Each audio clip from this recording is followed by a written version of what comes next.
But the BBC is under fire for claiming that black communities are traumatised after the acquittal.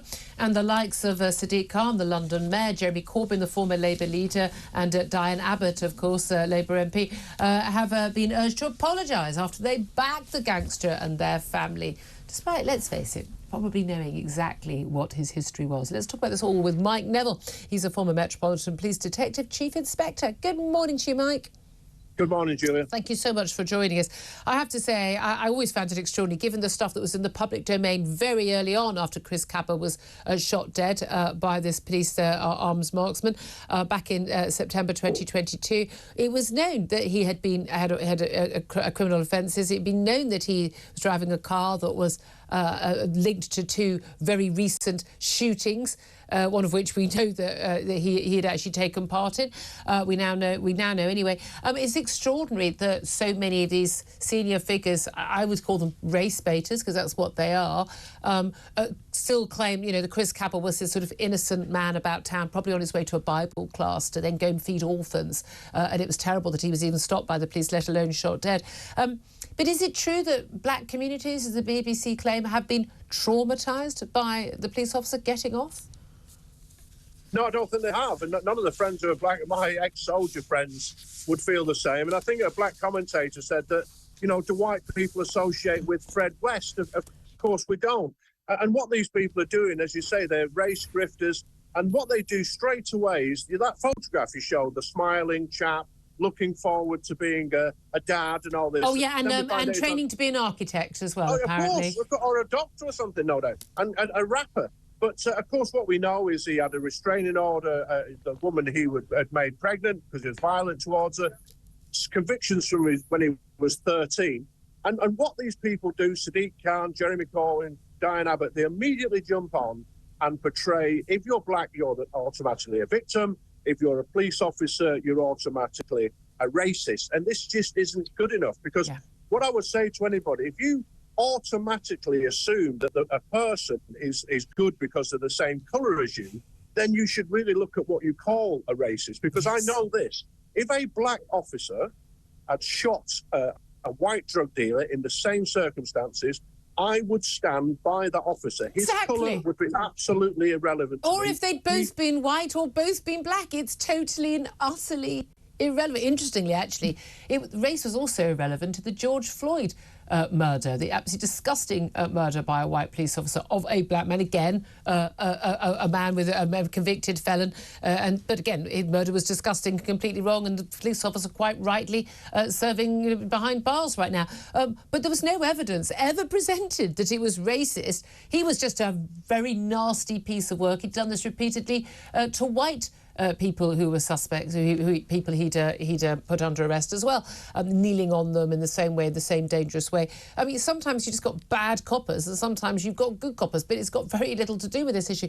But this is the thing. I agree with you in terms of this idea that there's affinity between people because they have the same skin colour. And a whole week, people have been talking about the black community. Sadiq Khan, constantly, the black community.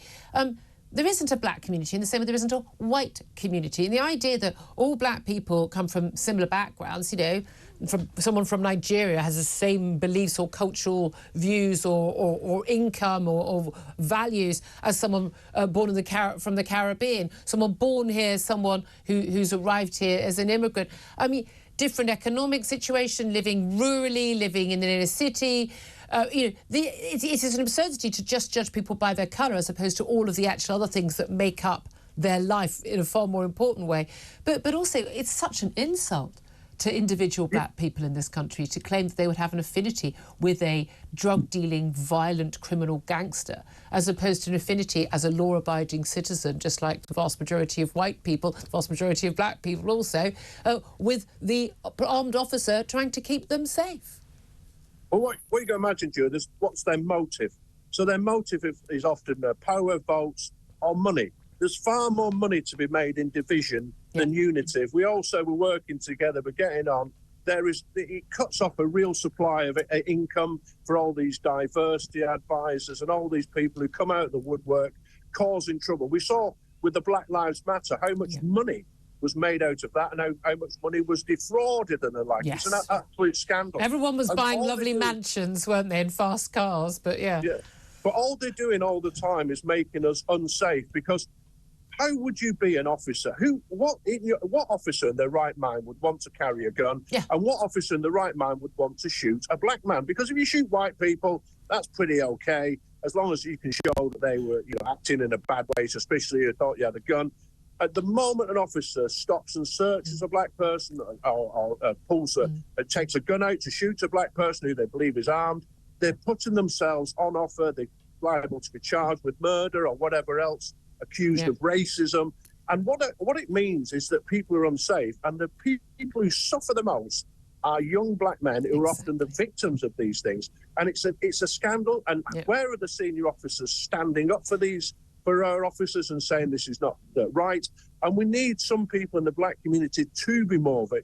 If there is a black community, we need some black people really like Tony Sewell to stand up and say this isn't right. We need to deal with this. Because all of us are being made unsafe by this. Exactly. And again, very little concern for the two black men who were shot by Chris Kaba. Remarkably little concern for those people. Well, Julie, they don't fit the agenda. They don't fit, exactly. The agenda would be that it was a wicked white person doing bad to a black victim. Yeah. So when it's a black suspect and a black victim, people ignore it. You ask any left-wing activists, name me the last 5 young black men to be stabbed to death in London. They don't know their names, and they don't care about their names, because they were stabbed and killed by the wrong people for their agenda. Yeah, again, it's just so sad. And then people, like me and we talk, and you will be accused of stirring up race wars and ignoring genuine concerns. No, we're just saying there are good people and there are bad people. It's got nothing to do with what colour someone's skin is. It's just absurd. The demographics. Literally socioeconomic reasons and historical reasons, like are you a recent immigrant as opposed to your family's been here for years? These have more of an impact on whether or not someone is involved in criminality than anything to do with to race. Can I ask you though also just about the impact we've seen on Sergeant Martyn Blake? I try not to say his name. When I sort of often stumble over his name, because I sort of feel we shouldn't know this man's name, because I thought it was an absolute outrage when he was named by the judge and he was allowed to actually be in the public eye, the name of the officer who'd been accused, knowing that there were gangland members who would want to kill him. £10,000 bounty on his head. As an after the outcry over this, many armed officers put down their weapons. Many haven't taken them back up again. But Yvette Cooper, the Home Secretary, did announce yesterday that firearms officers who face trial over shooting suspects are to be given anonymity unless or until they are convicted. I mean, that is the right thing, but I think not just a presumption of anonymity, I think a presumption of that people are not going out with an intent to kill when they do the job that we are literally paying them to do, would be going further but what is necessary, don't you think? Absolutely. And when the judge named the Sergeant Blake in March, I was disgusted. But when you look at his reasons, he said he couldn't see any credible threat to the life of the sergeant or his family. This judge needs to be held to account, because once again, a character has ruined somebody's life. He'll move on. And I looked into the guy. Of course, he's a diversity judge. You can just see straight away, white man, guilty about such. And what's going to happen to it? What are the consequences of this character? He made a stupid decision, and is he going to be allowed to get away with it? Yeah. And we know, don't we, that every time these people will learn lessons, but they never do. They do the same stupid things because they're guided by a left-wing, hideous liberal agenda. And it's really, really bad. And it makes us less safe, because we know that every single police force, not just in London, but every police force is now suffering shortages of firearms officers, simply because people don't quite right. I would not. I think these people are brave beyond brave. I would not do that job if I were them. No, absolutely. If that was your wife or husband who said, "Oh, I fancy carrying a gun in the police," what are you doing that for? You're just bringing woe to our door now.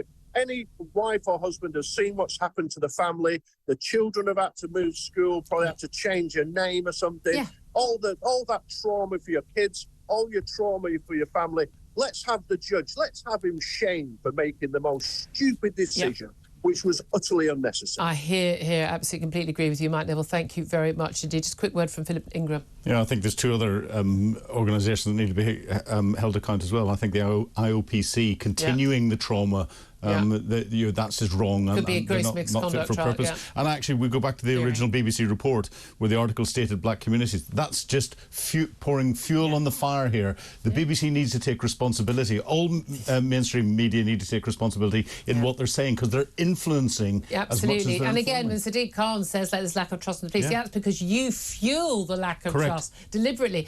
Again, it's called race baiting. It's a grift. There's popularity. There's likes on social media for this.